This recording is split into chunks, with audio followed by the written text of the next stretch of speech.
सदन आज चर्चा कर रही है। अध्यक्ष महोदय, सदन की परंपरा, विधि, ये सारे चीजों की संरक्षक आप हो। इस चर्चा को शुरू करते हुए प्रारंभ में अत्यंत कुछ माननीय सम्माननीय सदस्यों ने आपकी दक्षता और आपकी विवेक के ऊपर भी चर्चा की है। मैं बड़ा विनम्रता के साथ दोनों पक्ष के मित्रों को यह निवेदन करना चाहूंगा, इस प्रकार की चर्चा में जब देश नजर डाला हुआ है और देश इस घटना में चिंतित भी है, हम विश्व में एक नई शक्ति करके उभर रहे हैं। उस समय में राष्ट्रीय राजधानी दिल्ली है, दिल्ली में कुछ घटना किसी भी प्रकार की होगा तो सभी के मन में एक चिंता होती है। और जो घटना पिछले 27 जुलाई को हुई है, इसको कितना भी हम खेद प्रकट करें, कितना भी हम दुख प्रकट करें, उस परिवारों की कोई भरपाई होने वाला नहीं है। और मैं मानता हूं सदन शायद इसी विषय में सहमत है। हम उन परिवार के प्रति अपना श्रद्धांजलि ज्ञापन करते हैं और निश्चित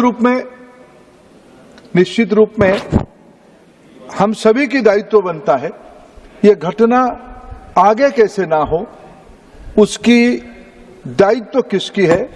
ये राजनीति लापरवाही बनाम जिम्मेवारी की नहीं होनी चाहिए, जिम्मेवारी होनी चाहिए। लापरवाही तो हुई है, किसी ना किसी को तो उसमें उत्तर देना पड़ेगा, दायित्व लेना पड़ेगा, जिम्मेवारी लेना पड़ेगी, तब जाके उसमें से समाधान होगा।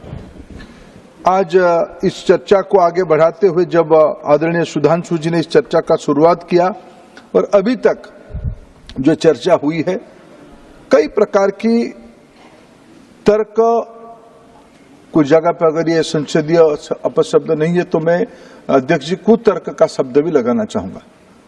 कुतर्क संसदीय है या असंसदीय है? नहीं, कुतर्क को बदलिए। मैं आपके आदेश के हिसाब से उसको नहीं, सुझाव है कुतर्क को बदलिए। तर्कहीन, तर्क और तर्कहीन। एक सेकंड, और अपने यहाँ शालीनता का इतना स्तर बढ़ाओ कि लोग प्रभावित हों और सीखे भी। धन्यवाद आप तो हमेशा संयमित रहते हो, पर ये कीजिए, इधर भी संयमित रहते हैं। ये सर हम सभी के लिए लागू है। ये पहले तो मेरे ऊपर लागू है कि मैं इस सदन को इस प्रकार की कोई भी शब्द के माध्यम से गुमराह ना करूं, कोई मर्यादा हानि ना करूं। इसकी सबसे ज्यादा जिम्मेदारी अध्यक्ष जी मेरे बयान में मेरे ऊपर होती है। इसीलिए मैं आपकी अनुमति भी चाहा। 2-3 बिंदु, 2-3 पहलू इस चर्चा में सामने आई है। मैं आपकी अनुमति में कुछ तथ्य, हम सरकार में है, कोचिंग सेंटर के बारे में कुछ दायित्व हम लोगों की भी बनती है। शिक्षा कॉन्करेंट लिस्ट में एक बिजनेस है, कॉन्करेंट लिस्ट की विषय है।